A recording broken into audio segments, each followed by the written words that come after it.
Europe has again become the epicenter of the pandemic, prompting some countries to consider reintroducing restrictions in a run-up to Christmas and stirring debate over whether vaccines alone are enough to tame COVID-19. Police in Vienna on Tuesday carried out spot checks on shoppers' COVID-19 vaccination status as part of a national lockdown on the unvaccinated introduced on Monday. Tatsächlich so, dass der Herr Bundesminister für Inneres eindeutig vorgesehen hat, dass engmaschige Kontrollen bundesweit täglich durchgeführt werden, nicht nur am Tag, auch in der Nacht, weil es geht ja auch um Nachtgastronomie. Und man muss tatsächlich damit rechnen, dass man entweder hier auf der Marie-Hilfer-Straße, aber auch genauso in Innsbruck am Quai oder in Salzburg am Mozartplatz kontrolliert wird, um hier eben das engmaschige Netz der Kontrollen aufrechtzuerhalten. Police in the Austrian capital will carry out checks throughout the country and would seek dialogue with persons without certificates. There could be penalties imposed. Die Polizei da steht vor einem Geschäft. Ich finde es weird. Ja. Mehr kann ich dazu nicht wirklich sagen. Wie gesagt, ich bin geimpft, mich betrifft es nicht so, aber ja, so groß eine Polizei vor einem Geschäft stehen zu haben, finde ich irgendwie komisch.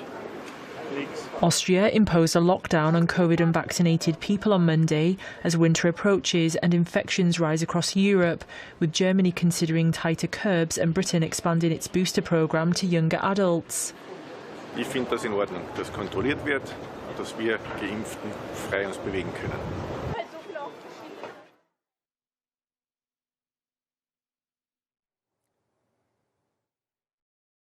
And discuss the latest situation across Europe and with COVID-19. I'm joined live from Bath in England by Dr. Bharat Pankani, who's a senior clinical lecturer at the University of Exeter Medical School. Dr. Pankani, thank you so much for joining us again here today on The Edge. Let's make a start by having a look at Europe and the very high incidences of new cases of coronavirus and sadly rising death numbers, I believe. How can you enlighten us? So whenever we start to have more human-to-human interactions that we have in Europe as well as United Kingdom, case numbers start to creep up. And unfortunately, we've got a number of perfect storm circumstances at play here. One, slightly decreasing immunity for people who were already immunized 6 or more months ago. Secondly, the arrival of autumn, darker, colder days when people are more indoors. The third bit is fatigue, just tiredness from this pandemic, and then people getting fed up and dropping their infection control guard. And of course, there's the other element of some people are misinformed and therefore due to that misinformation, they don't take the vaccine, which would prevent serious illness and protect them. And the consistency of information is something that we've reiterated many times over the last 18 months, and we'll come back to that. Now, earlier today, the World Health Organization warned against imposing too many lockdowns again because it could be an infringement of human rights. But in Vienna, we've seen anyone over the age of 12 who has not been fully vaccinated and is out on the streets without a good reason could face a fine. And I see that vaccine passports are being brought back in various countries, including just a few hours ago a vote was passed in Northern Ireland to accept the use again of vaccine passports. There's a difference between lockdowns and the passport concept. How would you differentiate between them, and which works and which needs to be treated carefully? Andy, I think neither work very well. Passport is a piece of paper which says I have been fully immunized, and that's all it does. And in Austria, I personally feel very concerned about the way they have approached it, which is immunize or else. That's what they are saying. Immunize or you can't interact with other people. And they should have seen this coming. And by seeing it coming, they should have doubled their efforts to inform, to educate, to allay their fears, to make the vaccines readily available and take the people with you.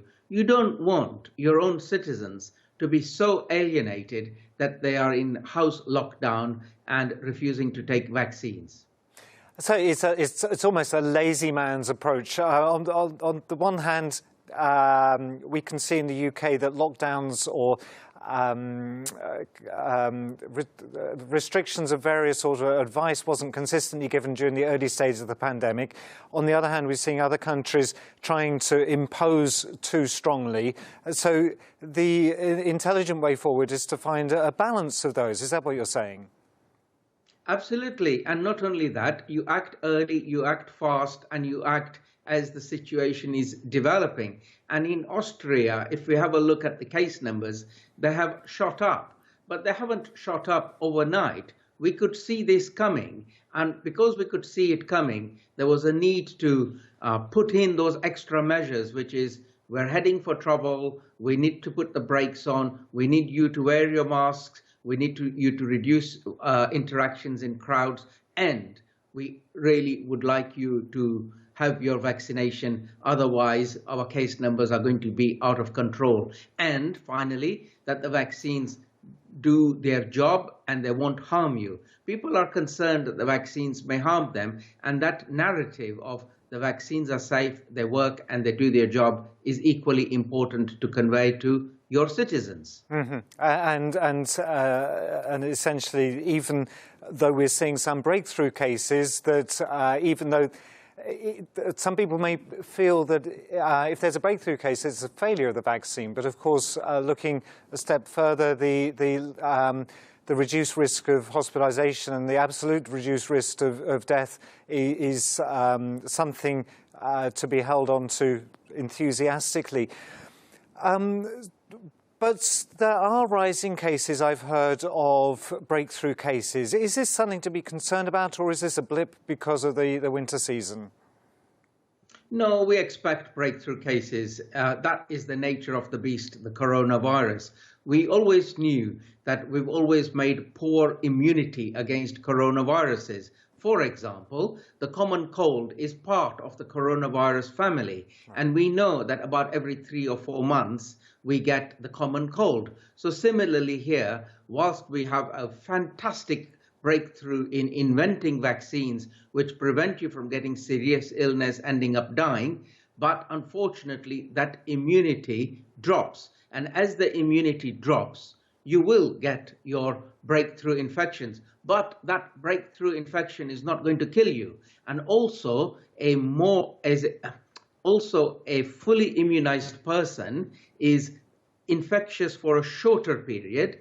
And furthermore, they also, when they are infectious, release fewer virus particles. So all of those things are benefits of vaccines. They stop you from dying, they stop you from creating more cases when you get infected. So it's lowering the odds. If the coronavirus were a betting beast, it's lowering its odds and sidelining it wherever possible.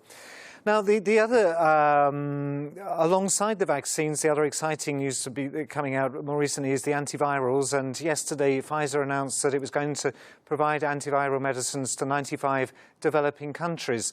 Obviously, the sharing of resources is so important. Can you remind us why?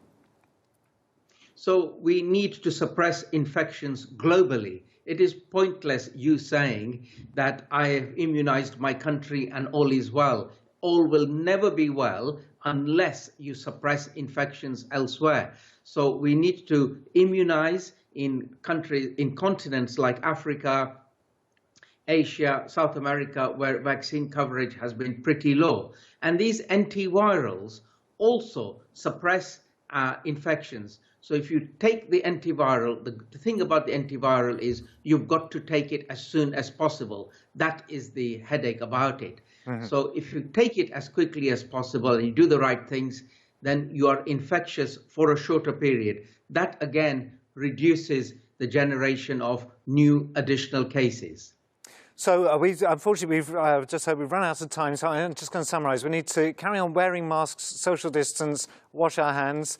If we haven't been vaccinated, get vaccinated and try and interact in a safe way. I think that's the basic summary. And one more thing, because it is now the autumn-winter time in the Northern Hemisphere, don't forget your seasonal influenza vaccine as well. Right. Very important. I forgot, I promised you we were going to talk about that next time we were together.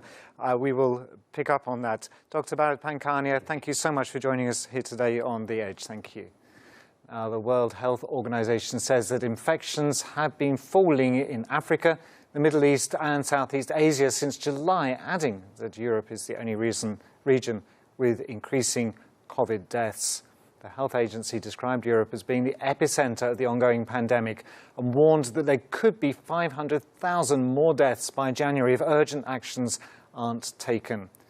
We hope the necessary measures will be taken to avoid the worst scenario and that people continue to go and get their vaccines, not only for coronavirus, but if they need them, also for influenza.